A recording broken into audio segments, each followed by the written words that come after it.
पहले आज ऐसी परिस्थितियों में मैं आपके साथ रूबरू हुआ हूँ, इसके लिए मैं आपका धन्यवाद करता हूँ कि आप मेरे से बात करने आए इस समय में।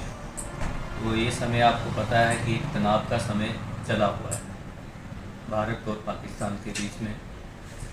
तो आज जब सुबह मुझे पता चला कि पठानकोट बस स्टैंड और सुजानपुर के बीच में कहीं पे ड्रोन अटैक हुआ है और बस स्टैंड को सील कर दिया है।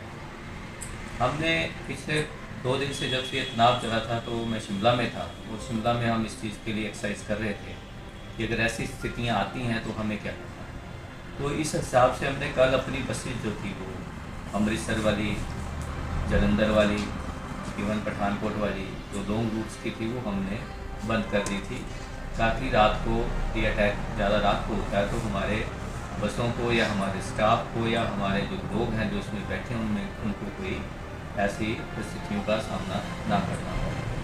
तो इसी रूटीन में जब सुबह पता चला कि यहाँ पठानकोट बस स्टैंड के पास और सुजानपुर के बीच में कहीं ड्रोन का हमला हुआ है और उड़ा है ड्रोन और बस स्टैंड सील कर दिया है, तो हमने 5 शटल बसें का इंतज़ाम किया।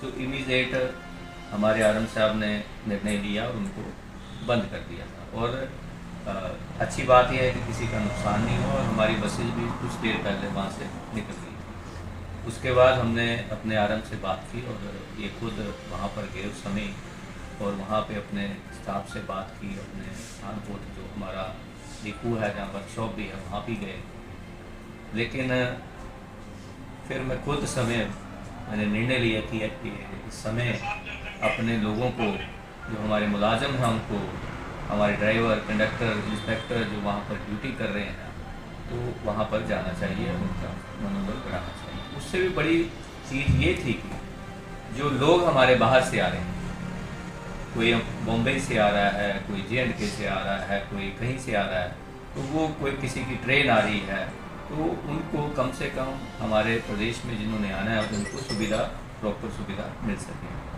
तो उसी के अनुसार मैं यहाँ पहुँच गया था और उसके बाद हमने पठानकोट का दौरा किया, जसूर में पूरा जायजा लिया और जितने वहाँ पर हमारे ड्राइवर ने काम कर रहे थे उनसे भी बात की।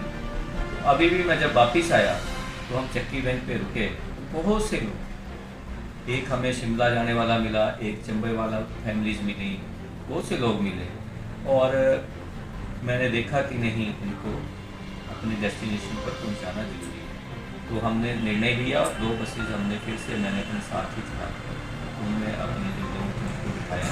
तो अभी हमारी जो लॉन्ग रूट की बसेज हैं वो तो जसूर तक ही आएंगी, लेकिन यहाँ से हम आगे उनको शटल बसेज में चक्की बैंक तक या उनके डेस्टिनेशन तक छोड़ के आएंगे। बस स्टैंड और आगे वो नहीं जाएंगे क्योंकि वहाँ पर बस स्टैंड सीख है। तो ये एक ऐसा समय है कि हम सबको साथ देना है और हमारी HRTC की पूरी तैयारी है। जो पीछे से हमें सरकार के उस मुख्यमंत्री जी के आदेश थे, सभी डिपुओं में पूरा अपना इंतज़ाम करना है, पेट्रोल का, डीजल का, जो भी हमारी सुविधाएं हैं। और HRTC किसी भी चीज़ के लिए जब भी सरकार का आदेश होगा या हमें भारत सरकार की तरफ से कोई भी आदेश होगा तो HRTC उसके लिए तत्पर रहेगी। मैं आपको एक और चीज़ बताना चाहता हूँ कि हमारे बच्चे कुछ श्रीनगर में पढ़ते हैं, 40 के बच्चे हैं, वो श्रीनगर में थे और वापस आना चाहते थे। उन्होंने हमारे मुख्यमंत्री महोदय जी से संपर्क किया, हेल्पलाइन में उनसे बात की और मुख्यमंत्री जी ने उसी समय विभाग को आदेश दिए और उसके तहत भी हमने वो भी आज मैं उसी सिलसिले में भी आया था। 1 बजे हमने पूरे सभी अधिकारियों से जो यहाँ पे कंट्रोल देख रहे हैं, DSP पठानकोट जो आगे का, उनसे बातचीत करके आरएम साहब ने उनसे टाइमिंग दी और लगभग 1-1.5 बजे के बीच हमने जम्मू के लिए बस रवाना कर दी। श्रीनगर से जो बच्चे हैं वो J&K गवर्नमेंट उनको जम्मू तक लाएगी और जम्मू से आगे हम उन बच्चों को लेके आएंगे अपने प्रदेश में।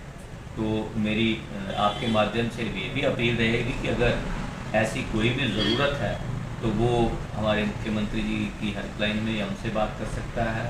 हमारे उप मुख्यमंत्री श्री केशव जी से बात कर सकता है और मुझसे बात कर सकते हैं, या फिर हमारे किसी भी ऑफिसर से बात कर सकते हैं, या आपके माध्यम से भी बात कर सकते हैं। तो मुख्यमंत्री जी के स्पष्ट आदेश हैं कि जहाँ भी ज़रूरत पड़ेगी विद द परमिशन ऑफ वहाँ की जो भी अथॉरिटी होगी, हम उन्हें पूरी कोशिश करेंगे सुविधा देने की और उनको अपने डेस्टिनेशन तक पहुँचाने की। और आपको मैं एक और चीज़ बता दूं कि हमने फ़िलहाल के लिए जो पठानकोट का जो हमारा ऑपरेशन था, जहाँ से बसें चलती थी, जो डिपू था, तो वहाँ पर हम स्वयं गए थे और फिलहाल हमने वो सारा स्टाफ यहाँ पे शिफ्ट कर दिया है, जो कि अब जसूर से ऑपरेट करेगा। तो वहाँ की बसें भी यहाँ से चलेंगी। तो फिलहाल हम लॉन्ग रूट की बसें नहीं चला रहे हैं, लेकिन जो आपको मैंने बताया वैसी सुविधा हम उन लोगों को दे रहे हैं। तो इस हिसाब से हमने आपकी जानकारी के लिए भी बता दूं कि लगभग 109 बसें जो है हमारी पठानकोट और जसूर के डिपू में जो चल रही हैं, जो हैं इस समय में, और 98 तो जो है वो रेगुलर चल रही थी, ऑपरेटिंग में थी। 10-12 कई बार जो कोई ख़राब होती है उसको ठीक करते हैं, तो उसमें थी। तो इस टाइम हमारे पास वो सारी बसेस तैयार हैं। मैं आरएम साहब को पूछ रहा था कि हम ज़रूरत पड़े तो कितनी बसें निकाल सकते हैं, तो उन्होंने बोला कि अगर बाहर भेजनी होंगी तो हम 50 बसें इमीडिएट भेज सकते हैं और बाकी की लोकल सर्विस के लिए हम लगा सकते हैं। तो इस समय तो मेरी सभी आप सबसे अपील रहेगी कि हमें ऐसे समय में सबको एक दूसरे की मदद करनी चाहिए, और एचआरटीसी जो है वो लोगों की सेवा के लिए और देश की सेवा के लिए तैयार है। और मैं तो पहले ही कहता हूं कि जो हमारा एचआरटीसी का वर्कर है, चाहे वो ड्राइवर है, चाहे वो कंडक्टर है, चाहे वो किसी भी पोजीशन में है, तो वो एक आर्मी की तरह काम करता है और वो आर्मी की तरह ही काम करेगा।